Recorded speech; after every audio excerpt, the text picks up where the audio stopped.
Sometimes I dream that here's me. Got to see, that's how I dream to be.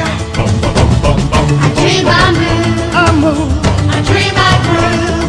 Like Mike, if I could be like Mike. I wanna be like Mike. Like Mike, if I could be like Mike. I don't think anyone want to go to their graves forgotten. I'm not here campaigning for the best player in the world or in history. I'm not saying that, because everybody plays differently in different eras. All the talk about the Chicago Bulls is about Michael Jordan, the outstanding rookie from North Carolina.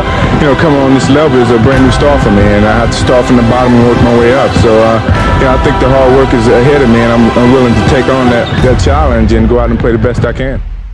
One of the most arguable and debatable NBA players in the history of the entire NBA. Many know him as the GOAT. Many argue that he is not the GOAT. Many argue that he had these certain stats and this and that, and that he ball hogged and did not pass, just like Kobe Bryant. And there's many arguable things about Michael Jordan, but one thing is for sure, Michael Jordan was ahead of his time and was just an unreal athlete on the court, doing multiple things, winning 6 championships, multiple All-Star games, multiple Defensive Players of the Year, multiple stats that were just unreal and inspired his generation from the 80s until the early 2000s.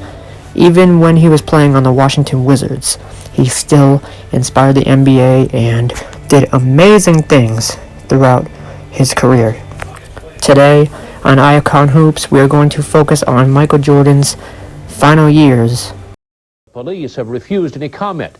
4 people have been arrested for stripping and stealing the elder Jordan's car found last week. In 1993, Michael Jordan's father was killed while taking a nap on the side of the road by 2 random strangers that broke into his car.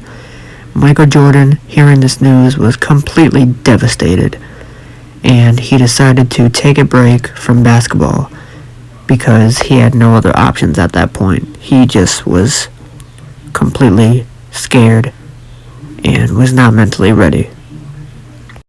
In 1994, Michael Jordan went and played baseball to honor his father because his father wanted him to play baseball when he was younger. He decided to do it and then came back to help the Bulls win a championship 2 years later after leaving the Chicago Bulls to play baseball. Michael Jordan ended up winning that championship in 1996 on Father's Day. The following 2 years of 1997 to 1998, Michael Jordan was committed to winning more championships with the Chicago Bulls.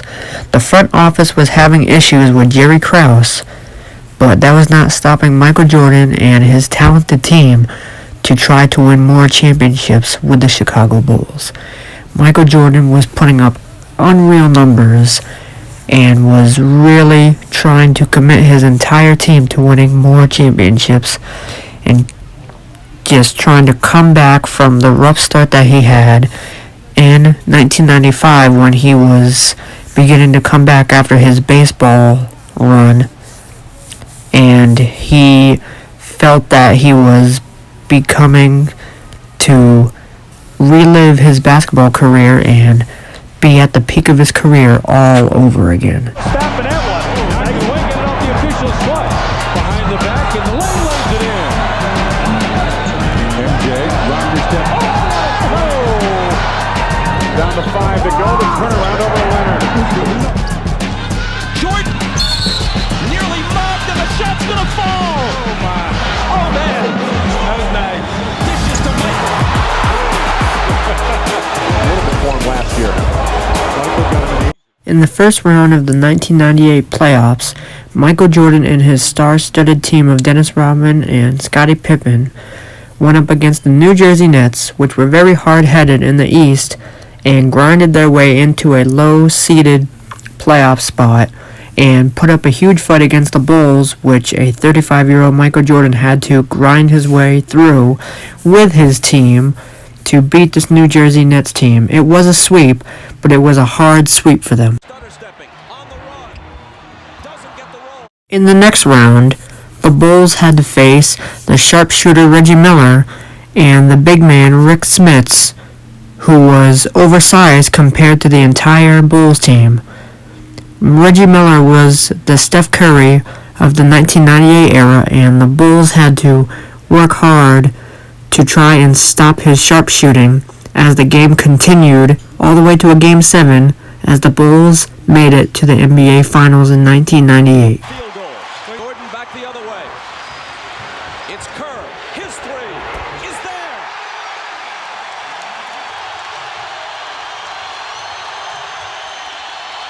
Antonio Davis surrounded, and his pass picked off by Kerr. Jordan splits the defense and ties the game. And he used that forearm. Pippen. Chicago leads it. 5 on the shot clock. Michael dumps it off to an open Longley. And the Bulls. The NBA Finals of 1998, the Utah Jazz versus the Chicago Bulls, a matchup that was unreal. Karl Malone, John Stockton, Jeff Hornacek, Howard Eisley versus Michael Jordan, Scottie Pippen, Dennis Rodman, Steve Kerr, Luke Longley. It was an amazing matchup that was back and forth. Michael Jordan ended up scoring a whole lot of points, 45 points. He was worn out, completely exhausted from grinding through the entire playoffs. Steve Kerr hit a lot of big shots for them, and Scottie Pippen was the wingman, helping in any way he could to distribute well. Karl Malone and Jeff Hornacek and John Stockton were just pushing through this team to try and win this championship. They kept on using their strength and their skills to just work around this worn-out Bulls team, trying to win their 6th championship.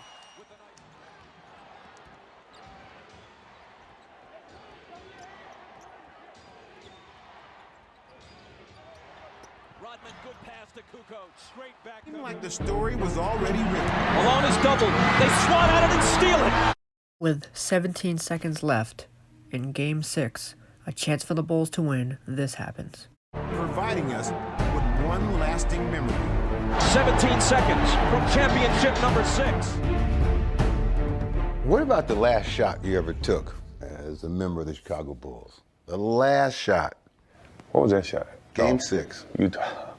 The Bulls can win it right here. The Bulls can win it. Unbelievable. 13 seconds left. Jordan left side. I practice as if I'm playing in a game. So when the moment comes in the game, it's not new to me. That's the beauty of the game of basketball. That's the reason why you practice. That's the effort. So when you get to that moment, you don't have to think. Instinctively, things happen. Fires. Yes! The Bulls lead 87-86. Shot would seal the deal to win the championship in 1998 for the Chicago Bulls and Michael Jordan's career. In 2001, for 2 years, Michael Jordan played with the Washington Wizards. He only averaged around 20 points. Of course, he was 39 years old at the time. And Michael Jordan, for his final game in 2003 against the Philadelphia 76ers, scored 15 points, 4 rebounds, and 4 assists. Michael Jordan may have been declining as he was older, but Michael Jordan will always be known as a great player that will never be forgotten by many people, that inspired people for so long as his career went on from the 80s to the early 2000s, and still inspired people even when he was playing on this Washington Wizards team at age 38, 39 years old. Jordan out of the game, which is what he wanted to do from the beginning. There's the foul. There's the end. Do this? Okay, fine. That's all I needed. That's all I needed for him to do that. And it became personal with me.